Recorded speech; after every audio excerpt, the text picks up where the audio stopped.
Hello everyone, स्वागत है आपका हमारे यूट्यूब चैनल एप्पल क्लासेस पर। आज की इस क्लास में हम क्लास 8 की जो ज्योग्राफी पढ़ रहे थे उसी को कंटिन्यू करेंगे। इसका अध्याय 5 जो था वो चल रहा था, जो था उद्योग।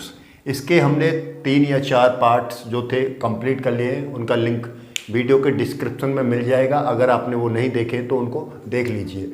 आज का जो हमारा एक टॉपिक इस पार्ट में बचा है दैट इज सूचना प्रौद्योगिकी। आज की इस क्लास में हमें सूचना प्रौद्योगिकी के बारे में पढ़ना है। देखिए, सूचना प्रौद्योगिकी होता क्या है, जैसे कि इसके नाम से ही पता चलता है, सूचनाएं यानी इंफॉर्मेशन, टेक्नोलॉजी यानी उससे संबंधित जो तकनीकी है उसके बारे में, यानी सूचनाओं को इकट्ठा करना, भेजना, प्राप्त करना, इन सभी के बारे में जो टेक्नोलॉजी होती है उसके बारे में जानना सूचना प्रौद्योगिकी कहलाता है। तो आज के बाद इसमें हम क्लास में सिर्फ सूचना प्रौद्योगिकी के बारे में हम पढ़ने वाले हैं। ये हमारा पार्ट 5 वीडियो है। इससे पहले के जो 4 वीडियो हम कर चुके हैं। मान लीजिए कि कोई कंपनी है, अगर वो 24 घंटे काम संपादित करने लगे, यानी कि 24 घंटे काम करने लगे, तब काम कितना हो पाएगा। यानी कि कंपनी दिन रात काम करेगी तो बड़े पैमाने पर कार्य संपादित कर पाएगी। ऐसा करने के लिए कि कंपनी 24 घंटे चलती रहे, काम लगातार होता रहे, उसके लिए अमेरिका की और इंडिया की कुछ कंपनियों ने आपस में इसके लिए क्या किया गया है, टाई अप किया है। ये सॉफ्टवेयर कंपनियां हैं जो ऐसा करती हैं, यानी सूचना प्रौद्योगिकी के जरिए दोनों कंपनियां अमेरिका में बैठे हुए और भारत में बैठे हुए कार्य कर सकती हैं। जैसे मानिए कि यूएसए यानी कि अमेरिका में एक कैलिफोर्निया नामक स्थान है और वहाँ पर सिलिकॉन वैली एक स्थान है, एक जगह है, और वहाँ पर ये सूचना प्रौद्योगिकी उद्योग काफ़ी पैमाने पर हैं। वहीं हम देखें भारत में जो हमारा बेंगलुरु है, वहाँ पर भी इस तरह की कई सारी सूचना प्रौद्योगिकी के जो उद्योग हैं वहाँ पर पाए जाते हैं। तो कैलिफोर्निया में बैठी हुई डेनी क्या कर रही है, उसी प्रोजेक्ट पर कार्य कर रही है जिसमें सुष्मिता जो है बेंगलुरु में बैठी हुई कार्य कर रही है। जब डेनी कार्य करती है उस प्रोजेक्ट पर, उसी समय सुष्मिता क्या करती है, सोती है। तो डेनी का जब कार्य खत्म हो जाता है तो डेनी क्या करती है, एक मैसेज अपने स्क्रीन पर छोड़ देती है, और जब जैसे ही सुबह होता है और सुष्मिता जो है अपने ऑफिस आती है तो ऑफिस में आकर वो उस मैसेज को पढ़ती है और उसके बाद उसी प्रोजेक्ट पर वहीं से आगे की तरफ कार्य करना शुरू कर देती है। अब ये शाम तक अपना कार्य करती है जब तक ये सोती है अपने यहाँ पर, क्योंकि हम देखें तो अमेरिका में हमारे जहाँ पर जैसे शाम होती है उसी समय अमेरिका में धीरे धीरे वहाँ पर सुबह होना शुरू हो जाता है। तो डेनी अब क्या होगा, ये काम छोड़ चुकी होगी और डेनी अपने काम पर आ चुकी होगी। तो ये एक संदेश छोड़ के जाएगी इसके लिए, जिसने यहाँ तक जो कार्य उस प्रोजेक्ट पर किया, अब उसके आगे का कार्य डेनी फिर से आकर करेगी। तो इस तरह से क्या देख रहे हैं कि हम 2 अलग अलग देशों में बैठे हुए लोग एक ही प्रोजेक्ट पर सूचना प्रौद्योगिकी के जरिए क्या कर पा रहे हैं, कार्य कर पा रहे हैं। मानो वो ऐसा लगता है जैसे कि वो दोनों एक ही कार्यालय में बैठकर कार्य कर रहे हों। तो ये सारा जो काम कैसे हो पा रहा है, ये सूचना प्रौद्योगिकी के जरिए ही हो पा रहा है। सूचना प्रौद्योगिकी में होता क्या है, जैसे सूचनाओं का संग्रहण करना, प्रक्रम करना, वितरण करना, ये सभी का जो व्यवहार है हम सूचना प्रौद्योगिकी यानी कि इंफॉर्मेशन टेक्नोलॉजी के अंतर्गत रखते हैं। तो ग्लोबलाइजेशन यानी भूमंडलीकरण के कारण ये आज बहुत ज़्यादा विस्तार हो गया है, इसका फैल गया है, और विस्तार होने के भी कई कारण हैं, जैसे प्रौद्योगिकी का बड़े पैमाने पर आ जाना, टेक्नोलॉजी अब नई नई आ गई, जिसके कारण राजनीति में अब एक जगह स्थिर नहीं है, राजनीति एक बड़े पैमाने पर होती है। वहीं सामाजिक आर्थिक परिवर्तन जो हैं जी, ऐसे कारण हैं जिनके कारण सूचना प्रौद्योगिकी आज बड़े पैमाने पर एक देश से दूसरे देश में फैल चुकी है।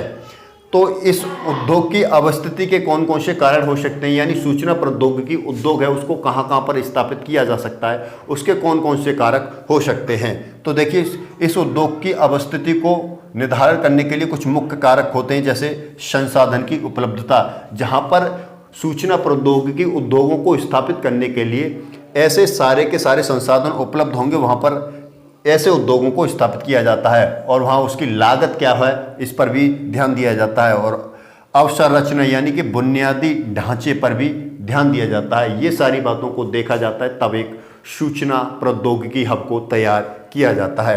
वैसे तो देखा जाए दुनिया भर में कई सारे सूचना प्रौद्योगिकी के हब हैं, लेकिन मुख्य तौर पर हम देखें तो एक सिलिकॉन वैली जो अमेरिका के कैलिफोर्निया में पड़ता है वो, और दूसरा हम अपने देश भारत में देखें तो बेंगलुरु। दोनों की ही स्थिति के बारे में हम चर्चा करेंगे कि क्यों इनकी स्थिति खास है, क्यों यहाँ पर सूचना प्रौद्योगिकी हब के रूप में इनको तैयार किया गया है। तो चलिए हम पहले भारत के बारे में देख लेते हैं। भारत में बेंगलुरु जो है हमारा वो दक्षिण के पठार पर पड़ता है।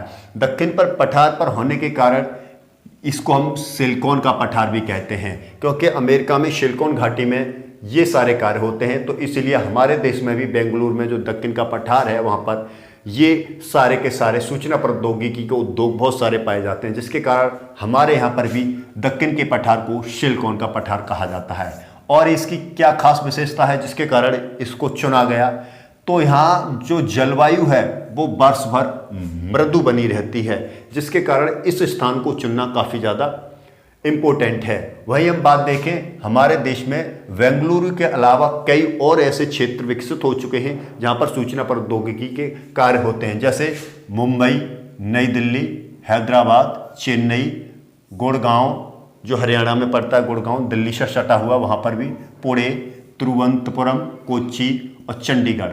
ये ऐसे स्थान हैं भारत में जहाँ पर अब ये भी आईटी हब बन चुके हैं। भाई हम देखें सिलिकॉन घाटी की बात करें, यानी कि अमेरिका में जो सिलिकॉन घाटी है उसका चुनाव प्रौद्योगिकी हब के लिए कैसे किया गया, क्या क्या देखा गया। तो हम देखें सांता क्लारा घाटी का यह भाग है। सिलिकॉन घाटी जो है इस घाटी का सांता क्लारा घाटी का ही भाग है, और यह जो घाटी है रॉकी पर्वतमाला के काफ़ी ज़्यादा निकट पड़ती है, जिसके कारण यहाँ की जो जलवायु है शीतोष्ण जलवायु बनी रहती है, यानी 0 डिग्री से नीचे कभी तापमान यहाँ पर जाता नहीं है।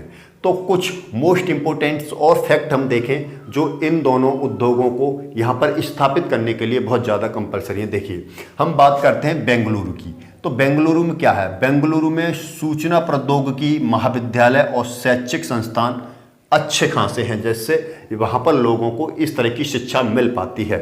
वहीं हम देखें तो सिलिकॉन की बात करें तो अधिक उन्नत की वैज्ञानिक और प्रौद्योगिकी के केंद्र क्या हैं, सिलिकॉन घाटी के काफ़ी ज़्यादा पास में है, जिसके कारण उन्नत किस्म के साइंटिस्ट वैज्ञानिक वहाँ पर मिल जाते हैं। अगला पॉइंट की बात करें, यह नगर धूल और अगले पॉइंट की बात करें तो यह नगर धूल से मुक्त है। इसमें किसी भी प्रकार की गंदगी नहीं, एकदम साफ और स्वच्छ शहर है। यहाँ पे किराया और रहन सहन का जो खर्चा है वो काफ़ी ज़्यादा कम आता है, इसीलिए लोगों को ये जो क्षेत्र काफ़ी ज़्यादा पसंद आता है। वहीं हम बात करें सिलिकॉन वैली की, तो यहाँ की सुहावनी जलवायु है, आकर्षक है, लोगों को अट्रैक्ट करती है, और स्वच्छ वातावरण है, और विकास और विस्तार के लिए पर्याप्त स्थान है। यहाँ पर आगे भी इसका विस्तार किया जा सकता है, इसके लिए भी यहाँ पर काफ़ी ज़्यादा स्पेस है। वहीं हम आगे देखें 1992 में सूचना प्रौद्योगिकी का जो सबसे पहले शुभारंभ किया था वो कर्नाटक सरकार ने किया था। इसके कारण यहाँ पर सबसे पहले सूचना प्रौद्योगिकी का हब डेवलप हुए। और हम यहाँ पर बात करें मुख्य सड़कें और हवाई पत्तन जो है काफ़ी ज़्यादा पास में है सिलिकॉन घाटी के। इसके कारण ये सारे फैक्ट हैं जिनके कारण ये स्थान जो है आईटी हब के रूप में विकसित हो चुके हैं। और बात करें अनुभव वाले कुशल प्रबंधक यहाँ पर बहुत अच्छे से मिल जाते हैं, क्योंकि ये सारी चीज़ें यहाँ होने के कारण जो व्यक्ति हैं जो काम करने वाले हैं वो काफ़ी ज़्यादा अनुभव वाले होते हैं, कुशल होते हैं, वो आसानी से सस्ते दामों पर मिल जाते हैं। वहीं इसकी बात करें तो बाजार और निपुण कार्यबल भी यहाँ पर भी सिलिकॉन घाटी के आसपास लोगों में काफ़ी ज़्यादा मिलता है। वहाँ बाज़ार भी काफ़ी ज़्यादा है, जिसके कारण सिलिकॉन में जितने भी प्रोडक्ट बनते हैं वो उनको बाज़ारों में बेच दिया जाता है, और यहाँ पर कार्य करने वाले जो लोग हैं वो भी काफ़ी मात्रा में पाए जाते हैं जो काफ़ी ज़्यादा निपुण होते हैं इसके क्षेत्र में। तो ये सारे के सारे फैक्टर होते हैं एक सूचना प्रौद्योगिकी हब को स्थापित करने के लिए। जैसे कि हमने देखा सिलिकॉन वैली जो कैलिफोर्निया अमेरिका में है, और वहीं हमने भारत में कर्नाटक में जो बेंगलुरु है वो किस किस तरीके से एक आईटी हब के रूप में डेवलप किया गया। तो ये सारे पॉइंट्स होते हैं किसी एक क्षेत्र को आईटी हब के रूप में विकसित करने के लिए। और आईटी क्षेत्र जो है टेक्नोलॉजी, इंफॉर्मेशन टेक्नोलॉजी आज के समय में एक बहुत ही बड़ा क्षेत्र है और इसमें अपार संभावना है। तो अब आप समझ गए होंगे कि आईटी क्षेत्र यानी कि सूचना प्रौद्योगिकी क्या होता है। अगर आपको हमारी ये क्लास अच्छी लगी है तो आप हमारे चैनल को सब्सक्राइब कर सकते हैं और वीडियो को लाइक भी कर सकते हैं। सो थैंक यू, धन्यवाद।